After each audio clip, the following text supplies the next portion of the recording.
So in raising parents, you say some parents are harmful or threatening or dangerous to their children. The question is, in what ways can parents be threatening to their children or dangerous, and what leads to this outcome? I think it's complex, and in raising parents, I identified 6 different groups of parents who were threatening in different ways and to different extents. Some just in trying to do the right thing, but doing it too much. Others in becoming distracted by their own needs and unable to address children's needs, unable to perceive those needs while their own needs were so great. Others needed their children to do things for them, and in that need, they changed the development of their children, who tried to protect the parent, tried to meet the parent's need, but that changes the child's development. He misses out on some of the parts of childhood that he should have experienced. In the most extreme cases, parents feel so threatened by something outside of themselves and their child that they do things to protect the child that in fact endanger the child. And I think in the worst cases, the parents are afraid of the children. They see the child as being a source of danger. And when children are actively murdered, as opposed to the parent failing to keep the child alive, it's usually that the parent suffers under what I would call the delusion that the child is a source of danger. So the question is, connecting with this idea of different profiles of harmful parents, does this profiling demand from us professionals to work in precise, adapted ways or different ways with different kinds of parents in order to help them become better or more functional parents?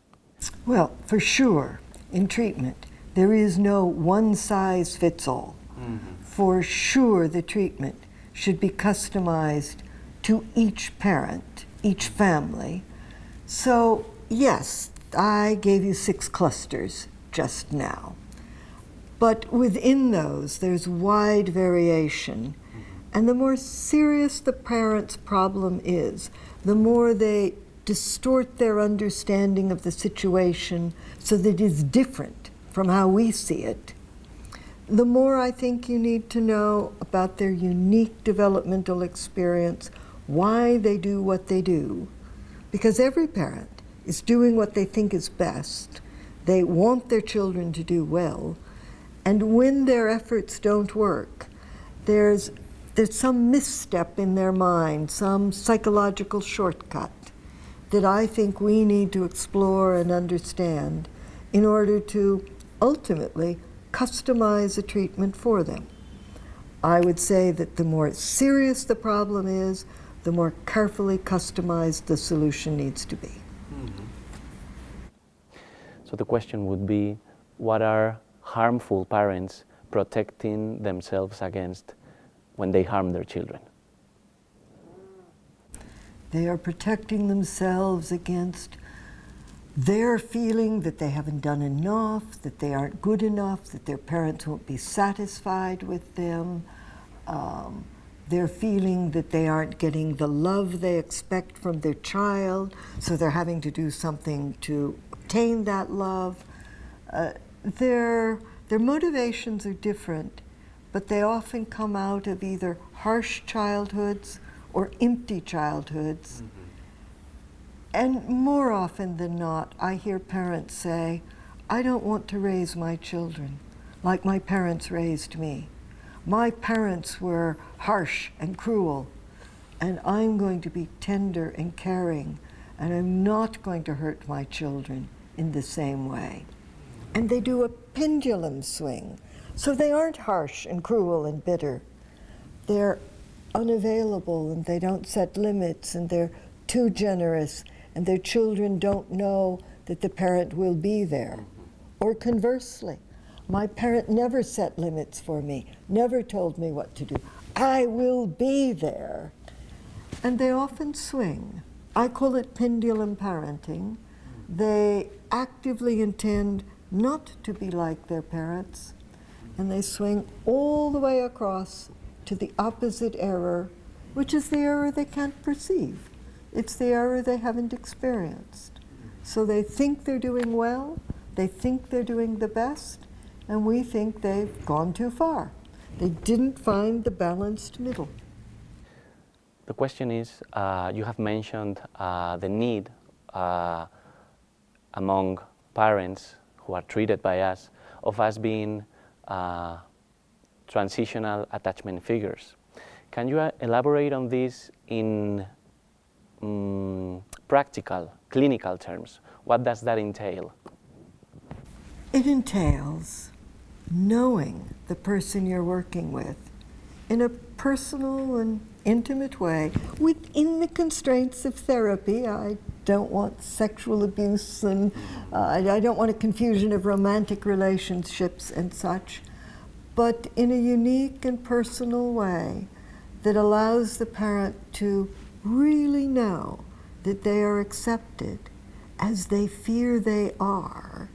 They don't like aspects of themselves, but if you can accept them, you can listen to those things, and you can still believe that they will make changes that they want to make.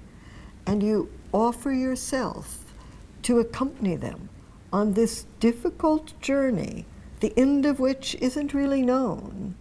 Then they can feel safer in attempting the unfamiliar, the frightening, including some things that in their childhood would have been considered wrong to do.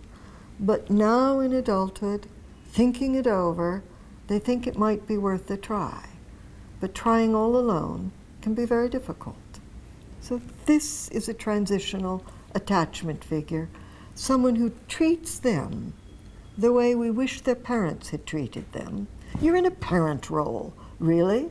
When I talk about a transitional attachment figure, I'm using a good mother, a good father, as the example of what I mean. And you are doing unto them what you want them to do unto their children. So the question links with the idea of accepting parents being transitional attachment figures, and how difficult that is when intense negative emotions are stirred up in us professionals, such as rage, helplessness, fear, sadness, etc. This is a part of training, well actually, this is a part of the professional experience that doesn't appear in training programs frequently. So my question is, what would be your reflections or even your advice in terms of what should we do with these intense negative emotions that define our daily professional experience? Well, the daily professional experience of a therapist or of someone who intervenes with troubled families, whether they carry the label of psychotherapist or not, it's emotionally draining. You're caught between what I hope is a genuine appreciation of the parent and the difficulties they have had living their lives up to this moment, and your awareness, you might not have done it as well yourself if that had been your life.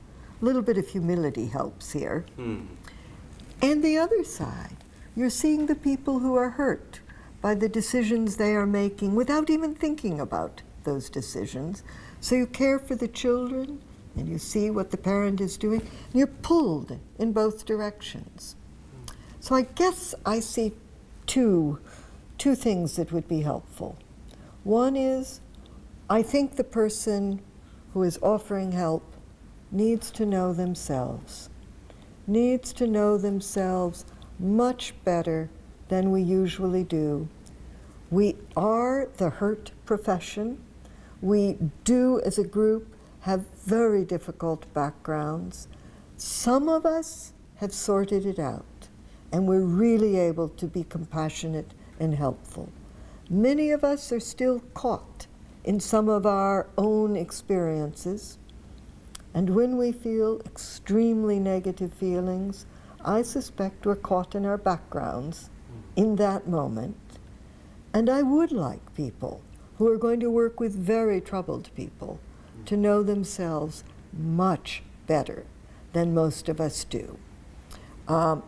Psychoanalytic training offered psychoanalysis of the professional.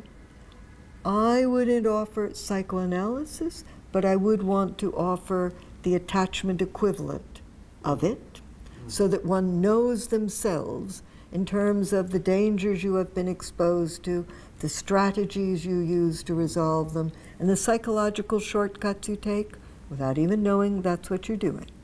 So that would be one. Know yourself so that you aren't triggered by what happens to the children and the parents. But the other is to have a group of like-minded colleagues with whom you can discuss these feelings, from whom you can get some supervision, to have a place where you can go with these feelings and thoughts so that you don't have to work them out with the parent, so that you can do your business outside of the therapy, and in the therapy, you do the parent's business. The DMM places emphasis on developmental trajectories and points to the fact that even human beings that have been exposed to stress and threat can develop trajectories of resilience.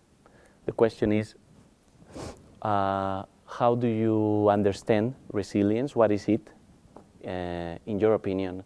And which factors do you think promote resilience? I think it's a process. I don't think it's a state. I don't think it's a trait that you are born with it or without it. And I don't think it's a state that when you enter it from there on out you will be resilient. I think it's a process where you earn your way day to day. And I think our very slow maturation, the slowest of any species, is our strength. It means that the brain is constantly maturing in ways that will allow new solutions to old problems, so that we can, somewhat by the school years and definitely by adolescence, begin to review our experience, evaluate what we think works and what doesn't, and create new pathways. And I would use the word pathways, not trajectories. Trajectory implies that if you know the starting point, you know the ending point. Well, we don't in life. We know pathways with divisions and opportunities where change occurs. And I think our capacity to accommodate change, to change the way we look at the past, is, I don't want to say limitless. There probably are conditions that we do not know how to change. But we have a great capacity as a result of development to change the way we will handle the future. So I think each of us has the potential for resilience if we are lucky enough to select a safe attachment figure for our adulthood, if we are lucky enough to tumble into a relationship that is good for us, even though we didn't know how to accomplish that. It helps us greatly. And that's why, for those of us who don't, I would offer therapists as a transitional attachment figure to fill in that role of a safe person who can help you through some of the difficulties. I think we're a strong species. I think we're a flexible, adaptive, plastic species.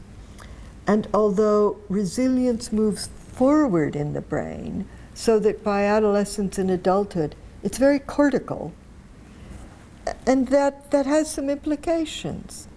It means that the very troubled person who changes in adulthood sometimes needs to think in the moment before they act. The old reactions are there. They would do it the old and inappropriate way. Take a breath. Slow it down. It takes a little longer for the person who's had to reorganize to get the response they really want.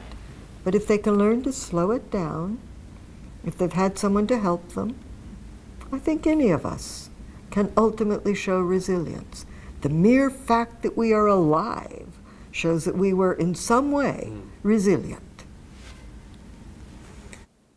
In Primera Alianza, we believe that good parenting is something that not only depends upon what happens within the household or within the therapist's office, but also is a result of culture, society, and politics. So basically, my question is whether you can share your thoughts on this with us. Well, I was a student of Uri Bronfenbrenner. So I think very much in terms of the social ecology of our treatment services. And I agree with you. It's not just in the family, but the community where the family is placed. And some communities are much more dangerous than other communities. Some are more integrated, some are more fragmented. And that's within the larger society and our cultures.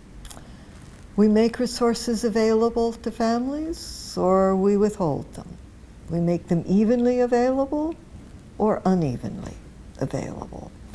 And without doubt, not only does it matter what we do at the political level, where we take the tax money, how we allocate it, or at the local level, how safe our communities are. Do we work with law enforcement or do we work against them? All of those matter. But at some point, maybe we need to understand for each cultural group or subcultural group, what are the dangers they have experienced historically in this place where they live? Because that history of dangers will inform what they think is important in child rearing. And I think that changes very slowly. Our cultures, our Western cultures, have changed very rapidly in the last 50 or 60 years. But I don't know that our culture of child rearing changes as fast as the superficial culture around us. So there may be a time lag that represents what we have learned over generations of raising children about what is most dangerous here, where we live. And we may be applying either rules that fit the past and don't fit now, or a sudden reversal in the rules. And I gave the example today that physical punishment was historically very common among humans. 85% or more of parents physically punish children. Well, now we think it's totally inappropriate. Maybe for young children, year and a half, 2 years old, 3, maybe we've gone too far. Maybe there is a place for some physical punishment around some severe dangers. Running into the street would be an example. Maybe there is a place for single trial learning from punishment that we have denied parents in the modern short term, and maybe we'll find a balance that is more appropriate. Do you believe that there's a, let's call it a crystallized pattern in terms of cultural representations of children and child rearing among Western countries in the first world? Do you think that we share some sort of representation of how children are, how they should develop, and what we need to do as parents? And if so, what do you think the impact of this representation has or may have on families? I'm not sure that I know, that I have an answer to your question. As I think of what I might say, I suspect I'm going to give you an American answer and not a European answer, nor a Spanish answer.